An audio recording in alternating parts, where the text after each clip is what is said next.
It happened on an ordinary Monday night. At least, that's what I thought. I lived in a small rural town, but my office was in a city, so every day I traveled back home by train. It was a routine I'd followed for years, without anything unusual ever happening. But that night, I finished work much later than usual. By the time I reached the station, every train heading toward my town had already left. The station was almost deserted. Not a single passenger was waiting.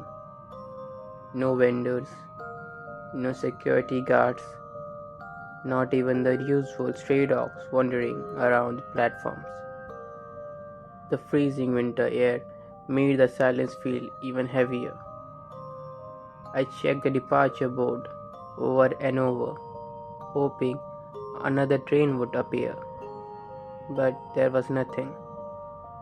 Minutes turned into an hour, then another, and eventually I gave up.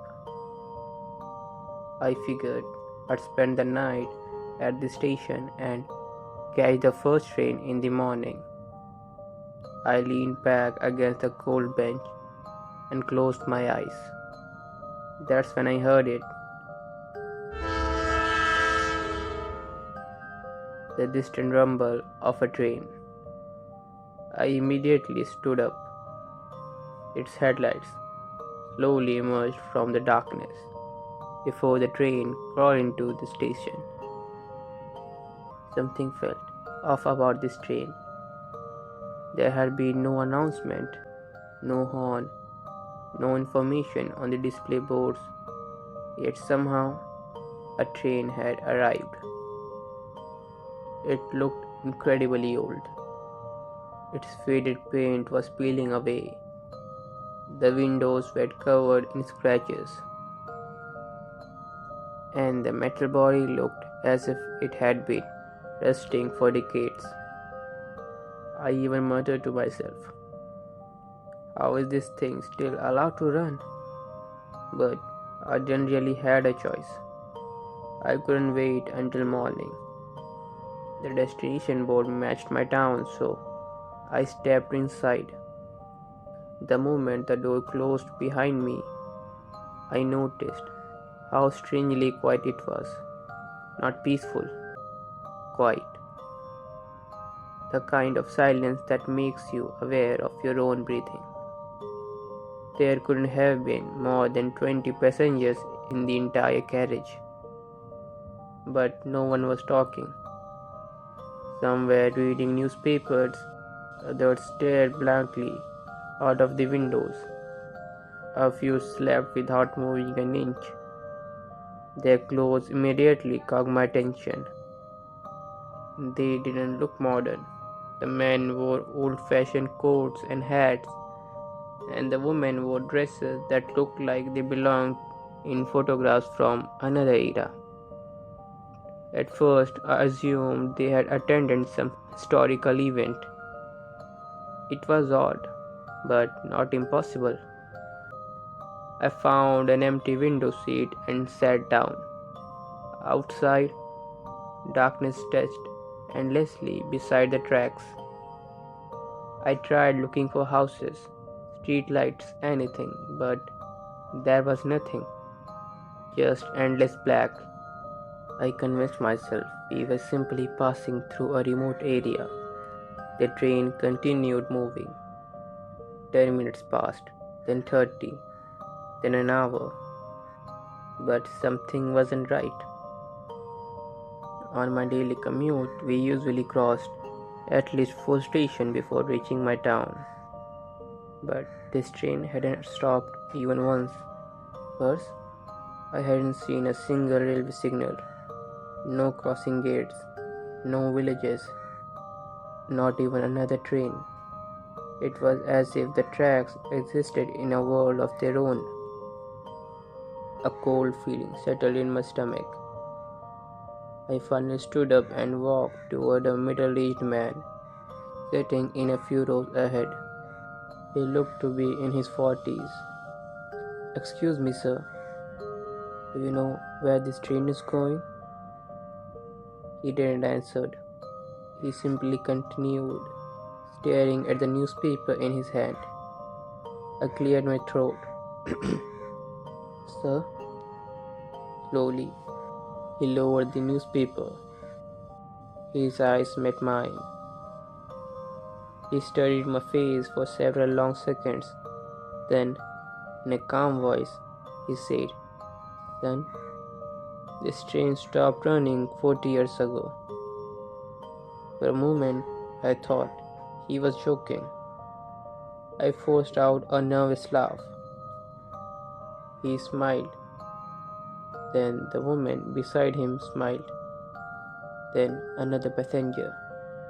One by one, every single person in the carriage slowly turned towards me and began laughing.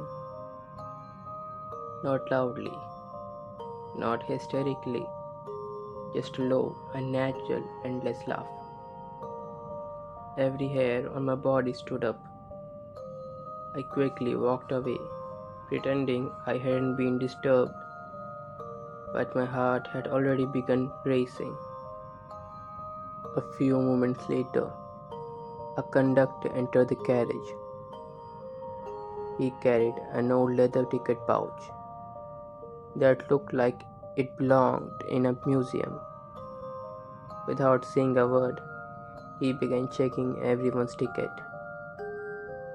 One after another, the passengers handed him faded paper tickets. The ink on them had almost completely disappeared. Some were torn, some looked so old they should have crumbled apart the moment they had touched. The conductor nodded and moved on. Then he reached me. I handed him my ticket. He stared at it. Then he looked at me. His expression changed. His face slowly drained of color. He whispered, barely loud enough for anyone to hear, "You're alive?" The entire carriage fell silent. Every passenger stopped what they were doing. Every pair of eyes turned toward me. I suddenly felt like prey surrounded by hunters. An old man sitting across the aisle slowly stood up. His voice was gentle, almost sympathetic. "You weren't supposed to board this train." "What do you mean?" He sighed. "This train hasn't carried the living." He paused. "In decades." Panic finally took over. I rushed into the next carriage, then the next, then another.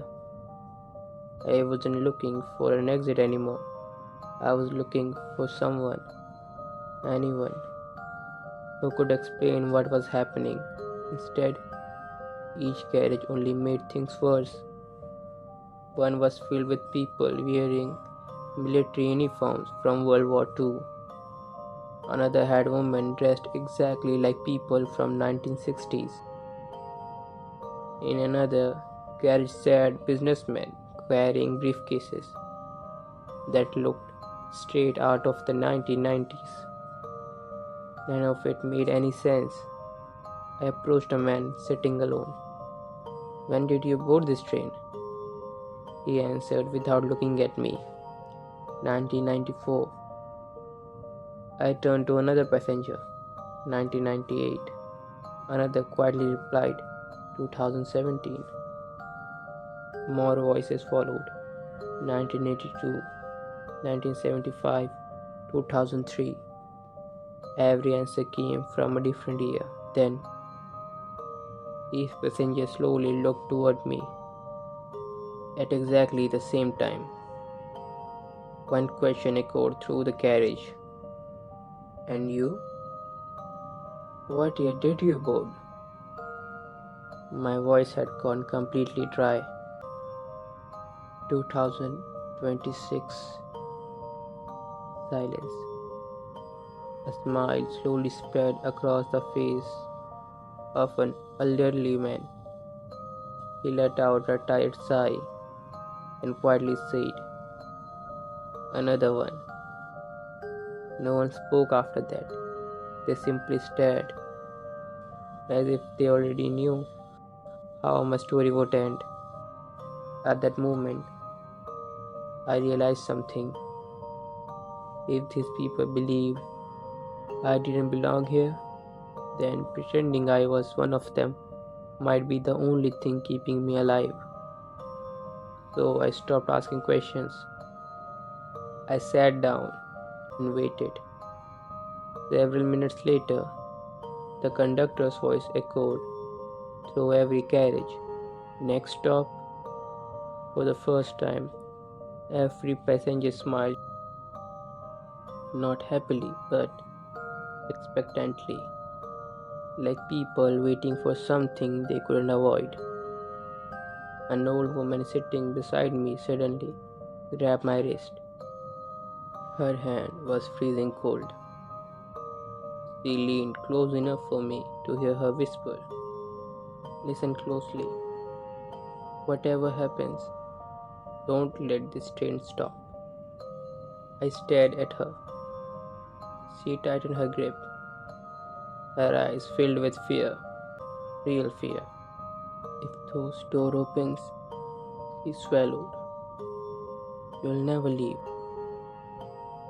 The train began slowing down. I looked outside. A station slowly appeared through the darkness. My heart nearly stopped. It shouldn't have existed. There were no lights, no station signs, no ticket counters, no buildings, just a platform, swallowed by a complete darkness. Then I saw them, hundreds, maybe thousands, of tall, shadow like figures, standing perfectly still, waiting. None of them spoke, but somehow I knew they were looking directly at the train, waiting for the doors to open. The brakes screamed, the train stopped, the doors began sliding open. The shadow figures all took one step forward. That was enough. I'd rather die trying to escape than find out what happened if they reach me. Before the door fully opened, I jumped. The last thing I remember was hitting the gravel beside the tracks. Then, nothing. When I opened my eyes again, the sun was shining. Police officers were standing around me. One of them asked if I knew my name. I nodded. I told them everything: the station, the train, the passengers, the black platform, everything. When I finally finished, one officer looked confused. "You said you boarded the train Monday, right?" "Yes."